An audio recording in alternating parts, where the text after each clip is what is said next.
திரு KC. Palaniswami, ஏன் தேர்தலுக்கு 3-4 மாதங்கள் இருக்கிற நிலையிலேயே தொகுதி விஷயங்கள் கசிய விடப்பட்டன? என்ன காரணம்? நிச்சயமா இந்த செய்தி என்பது திரு எடப்பாடி பழனிசாமி அவர்கள் தரப்புல இருந்துதான் ஊடகங்கள்ல கசிய விடப்பட்டிருக்கு. அவர் பொது உலகுக்கு சொல்லக்கூடிய செய்தி, அதிமுக என்னுடைய கட்டுப்பாட்டில் இருக்குது, I am the boss, NDA என்னுடைய தலைமையில தான் இங்கு இருக்கு, நான் தான் இறுதி முடிவை எடுப்பேன். பாஜகவுக்கு செய்தி எல்லோருக்குமே. அடுத்து எல்லோரும் நான் அரவணைக்கல, ஒருங்கிணைக்கல என்று குற்றச்சாட்டு சொல்றீங்க, இல்ல ஒருங்கிணைக்க வேண்டும்னு வலியுறுத்துறீங்க. நான் எல்லாரையும் அகாமடேட் பண்ணிட்டேன். இதுக்கு மேல அவர்கள் வரலன்னா நான் சொன்ன மாதிரி அவர்கள் மோசமானவர்கள், நான் ரொம்ப நல்லவன், எல்லாரையும் ஒருங்கிணைக்கிறதுக்கு, அதாவது I have given my best offer. இதுதான் அவர் வெளிக்காட்ட முயற்சி செய்திருக்கிறார். இது ஓபிஎஸ் அவர்களை பொறுத்த வரைக்கும் அதற்கு அவர் பேசிய அந்த ரிப்ளை நேத்து 2017 சசிகலா அவர்களுக்கு எதிராக கொந்தளித்த பன்னீர்செல்வம் போல நேற்று வந்து பேசினார். அது பாராட்டுக்குரியது. தர்மயுத்தம் நடத்துற சமயத்தில் 2017 இந்த தர்மயுத்த காலத்தை போல. ஆனால் அவர் அதில் உறுதியாக நிற்க வேண்டும் என்பதுதான் என்னுடைய எதிர்பார்ப்பு. ஆனால் திரு தினகரன் அவரை பொறுத்த வரைக்கும் அந்த சொரத்தும் அந்த வாய்ஸும் அந்த வேகமும் கொஞ்சம் குறைவாக இருக்கிறதா தான் நான் பார்க்கிறேன். எடப்பாடி பழனிசாமி எதிர்ப்புல சொல்றீங்களா? ஆமா, எடப்பாடி பழனிசாமியோட எதிர்ப்புல. ஏன்னா அவர் இதற்கு முன்பு சொன்னது, எடப்பாடி பழனிசாமியை முதலமைச்சராக முன்னிறுத்துகிற எந்த கூட்டணியிலும் நாங்கள் இருக்க மாட்டோம். இதை அவர் இன்றைக்கு திரும்ப சொல்லல. அதை வந்து அவர் வலியுறுத்தி பேசியதாக நான் பார்க்கல. அப்ப தினகரன் மீண்டும் பாஜக மூலமாக இதில் ஒரு பேச்சுவார்த்தை நடக்கும். அது ஜனவரி 15 தேதிக்குள் ஒரு இறுதி முடிவை எட்டும். அல்லது ஒருவேளை பிரதம அமைச்சர் வருகிற பொழுதோ, அமித்ஷா அவர்கள் வருகிற பொழுதோ ஒரு முடிவுக்கு இது வரலாம் என்று அவரிடத்துல வந்து இது ஒரு எதிர்பார்ப்பு இருக்கு. ஒரு கேள்வி இருக்கு. அதுக்கு முன்பு திரு தினகரன் பேசினதுல மட்டும் 2 செய்தியை சொல்றேன். அது என்ன நீங்க டீகோட். நாடாளுமன்ற தேர்தலிலேயே எனக்கு 6 தொகுதிகள் கொடுப்பதற்கு முன் வந்தார்கள். திரு அண்ணாமலையை நீங்க கேட்டு பாருங்க. அண்ணாமலை வந்து எனக்கு 6 தொகுதிகள் கொடுப்பதற்கு முன் வந்தார்கள் அப்படின்னு அவர் ஒரு செய்தியை அங்க குறிப்பிடுகிறார். இன்னொன்று, 2026 தேர்தல் நாங்க வெற்றி பெறுகிறோமா இல்லையாங்கிறது கூட முக்கியம் இல்லை, யார் வெற்றி பெறக்கூடாது என்பதை தீர்மானிக்கக்கூடிய தேர்தலாக நாங்க வந்து பார்க்கிறோம் அப்படின்னு சொல்றார். முதலமைச்சர் வேட்பாளராக திரு எடப்பாடி பழனிசாமி ஏற்றுக்கொள்ள மாட்டோங்கிறத உறுதிப்படுத்தலையே தவிர, திரு எடப்பாடி பழனிசாமி மீண்டும் வெற்றி பெறக்கூடாதுங்கிற நிலைப்பாட்டில் அவர் உறுதியாக இருக்கிறாருங்கிறது தானே அது சொல்லுது. நான் சொல்றேன், அண்ணாமலை அவர்கள் 6 சீட்டு கொடுக்கிறாருன்னா, வேண்டாம் நான் 2ஓட நிறுத்திக்கிறேன்னா அது வெற்றி பெறாதுன்னு அவருக்கு தெரியும். அதனால வந்து அவர் 2ஓட வந்து நிறுத்திக்கிறார்.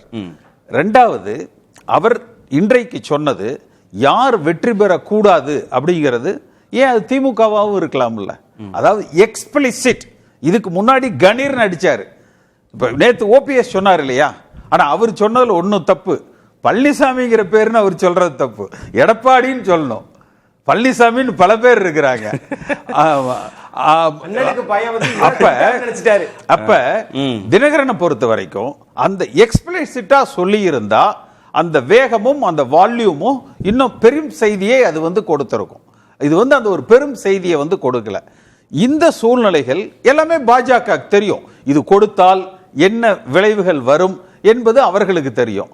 அவர்கள் இது இறுதியில் என்ன செய்வாங்கன்னா, எடப்பாடி பழனிசாமி கிட்ட 160 சீட் நீங்க வச்சுக்கோங்க, மிச்சம் 75 சீட் ரஃப்லி விட்டுருங்க, நாங்க பாத்துக்கிறோம் அப்படின்னு சொல்லி, இது ஒரு கூட்டணிக்குள் ஒரு கூட்டணி, ஒரு சப்டிவிஷன் வந்து கொஞ்ச நாள் முன்னாடி திரு எடப்பாடி பழனிசாமி சொன்னார், நாங்க பாஜகவோட கூட்டணி வச்சிருக்கிறோம், பாஜக சில கட்சிகளோட கூட்டணி வச்சிருக்கோம், 160 சீட் நீங்க எடப்பாடிக்கு விட்டுட்டு 75 வச்சுட்டு, எடப்பாடி ஜெயிக்கிறாரா தோற்கிறாரா, ஆட்சி வருதா இல்லையா, அதை பத்தி எல்லாம் இல்ல. இந்த 75ல ஒரு 30 to 40 சீட்டுகளை வெற்றி பெற்று என்டிஏ பாஜக தலைமையில, அதாவது பாராளுமன்ற தேர்தலில் சந்திச்சாங்க இல்லையா 24ல, அந்த என்டிஏ ஒரு 35-40 சீட்ல அவர்கள் வெற்றி பெற்று திமுகவுக்கு எதிர்க்கட்சியாக சட்டமன்றத்தில் அமர்ந்து விட்டால் அது பாஜகவினுடைய செல்வாக்கு உயரும். 2029 நாடாளுமன்ற தேர்தலில் இன்னும் ஒரு படி மேல வெற்றியை நோக்கி அவர்கள் பயணிக்கலாம். ஆனா இதுல ஜெயக்குமார் ஒரு விஷயத்துல பாராட்டணும். மிக சரியா இன்னைக்கு சொல்லியிருக்கார்.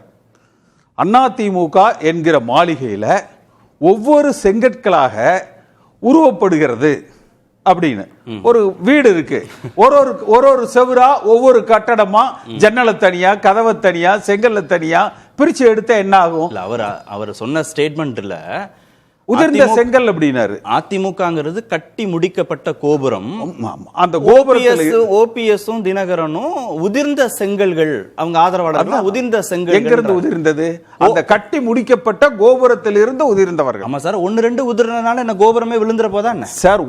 ஒரு கல்லு விழுந்தாலும் அதை ஒட்டி பல கற்கள் விழும். அந்த ஒரு கல்லு எதை தாங்கி மேல பிடிச்சிட்டு நிக்குதோ அதெல்லாம் அப்படியே சரிஞ்சு விழுந்துரும். இது மாதிரி பல கற்கள் விழுகிற பொழுது அது முடிஞ்சிடும். அப்ப இது கடைசியில என்ன ஆகும்? இந்த பழைய வீட்டை எடுத்து ஓடெல்லாம் ஒருத்தர் திமுகவுக்கு போயிடும், மிச்செல்லாம் ஒரு பார்ட்டு என்டிஏக்கு போயிடும், ஒரு பார்ட்டு தாவேக்காவுக்கு போயிடும்.